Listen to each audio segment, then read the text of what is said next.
I'm about to do a show. I'll call you back. Hey, what's up? I'm your guy Dawson. And I'm Denise. Welcome, welcome, welcome. We missed you guys. It's been a long while. It's been a minute. It's been a long time. Without a dope beat to step to. And I'm coming through. I got my little 2 chains. I got my hat on because I wanted to come back. Anyway, we want to thank you guys for the ones who subscribe, the ones who listen to us on Blog Talk Radio every week on Wednesday, 7 p.m. to 8 p.m. Eastern Standard Time. We are doing our Blog Talk Radio, and the numbers are looking good. We want to thank all of the people who call in and helping us out there, and it is live every week, so join us there. But we also wanted to talk about one of my favorite reality shows that's out now, Iyanla Fix My Life, and this particular installment of Iyanla Fix My Life with the cheating pastor, Pastor Dennis from Louisiana, and his wife Natasha. Aha. We have a lot of that going on. Aha. And everybody church. Aha. Everybody know this. Aha. Firsthand. Aha. But you know what? Stop. They do. I know. But you know what? But that's why her show is so powerful, and it's so, I mean, everybody loves it because it puts the real in reality. Like Oprah says, we can relate to every show that has been on that I've watched. I can relate to it. I know, and definitely Iyanla gives you tools. And it's no sugarcoating. It's no tools, sugarcoating, but Iyanla gives you tools not only for the people there, but you can work in your own life. Mm-hmm. And, you know, literally, you know, I resonated with this story a lot because, you know, growing up in the evangelical movement in the churches, I've heard stories like this all the time. The pastor is sleeping with this lady, sleeping with this person, sleeping with this first lady even, you know. And so it was like, I felt Natasha's pain because I've seen that firsthand with first ladies and people in the church who've had to go through that. And the look on her face, it was like, and let me get back to why I love this show, because even if you are the person that's calling in, she's gonna make you be real with yourself as well. And some, like she asked her, why am I here? Yeah, why am I here? So let's call a thing. Like she says, why am I here? I cannot help you fix something if you want to act like, or act as if you don't even know what the deal is. And you know. Exactly. And I think the real deal was that she knew that, you know, that relationship had tore, you know, that was a huge part of her life, and basically she allowed a lot of that abuse to take place because, like she said, for a hat in a parking space. Exactly, because when you're the first lady and you have the women who slept with your husband walk by you and don't speak, and you know, this is not far-fetched. Right. I've heard stories like that. And they can't give you the respect that he isn't giving you. So why would they care if he's bringing women into their home? Why should they care? They feel they have the right to walk past you and do basically and not speak.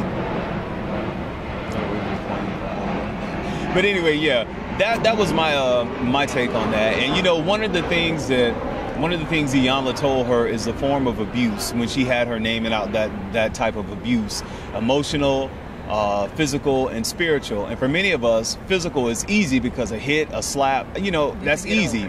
But emotional, psychological, spiritual, I mean, that runs deep. And you have people who are in churches now that are getting spiritually abused. Just for the image. Just for the image, or just for the church's sake. I go to this particular church, but are you getting life?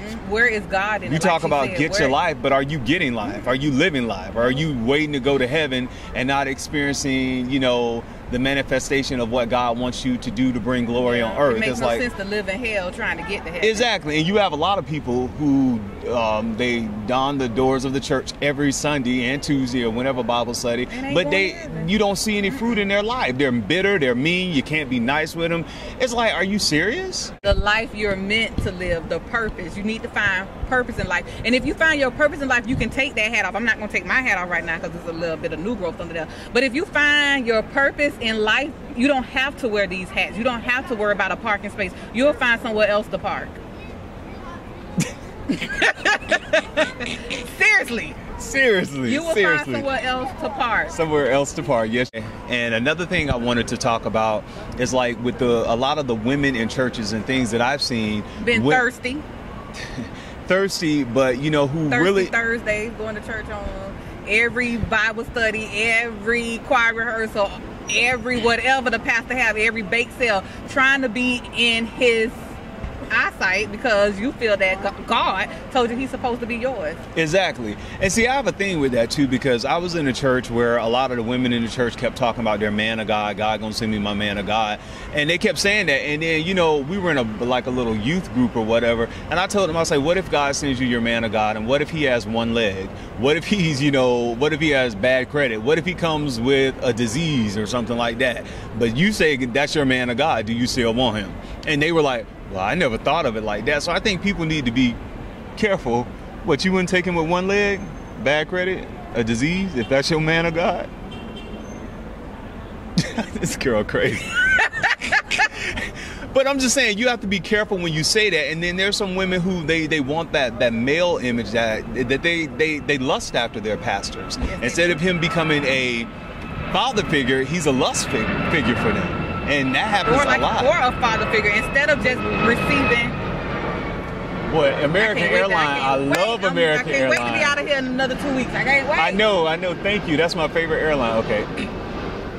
And yeah, there are some women who lust after their pastors. They want other type of healing. What type of healing is that? They want to land on the hands in another way? They want, exactly. Definitely, this is our thing to, people who, are in churches who've experienced any type of spiritual, emotional abuse and things like that. Really, like Iyanla told the lady, why am I here? You have to ask yourself that. Why are you there? Because you may not be trying to sleep with the pastor or anything like that or another member, but you can definitely be in these organizations, and it's a form of, to me, you're not living your full potential. It's, it's a waste of time, really. Denise, and especially, you need to know the word for yourself. So when this does happen and you find out your pastor is sleeping with 20 women and have 15 kids, it doesn't hurt you. If you know the word for yourself, this will not, hurt you. A lot of people wrap themselves up in their pastor, and when something destroys him, it destroys them. Exactly. But know your word for yourself. Exactly. Women have to stop playing the victim. Women have to take control over their lives, over their bodies, over every part of them, and start giving over to a man because he takes you out to eat, because he says all these kind of things. You have to be. Because he's a pastor of a church, because he has a title that could give you a title. When you know your purpose, again, and you know you're here to be something greater, you don't have to ride anyone's coattail. We don't have to ride anyone's coattail at all. Definitely at all. As we end this, what is the same? What are things you're going to tell the women? Because I'm going to let you speak on that. Women in churches, women in general, who, especially the 20 women that he slept with, especially the 10 women in the church. Own up to what you do. And that's just point blank. Own up to the things you do. Stop blaming him, her, and everybody else. If you're the wife and you're staying in it, own up to that. If you're the mistress and you dealt with him, own up to that. If you let him impregnate you 2 and 3 times, own up to that. Stop blaming everybody else.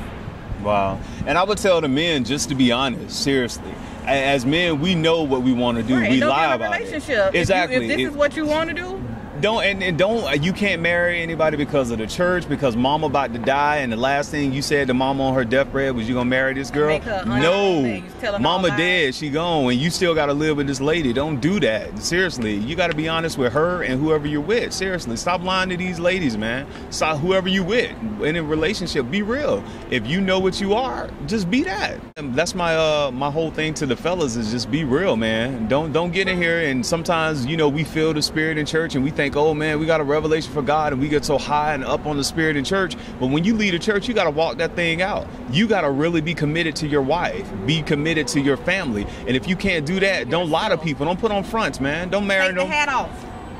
Take the hat off. Don't lie to people. Live your life. Be you. And if they don't like it, there are going to be people in the world who will love you just for you. I'm your guy, Dawson. And I'm Denise. And check us out on Blog Talk Radio every Wednesday Eastern Standard Time. The link is below. And until next time, we love you guys. Peace.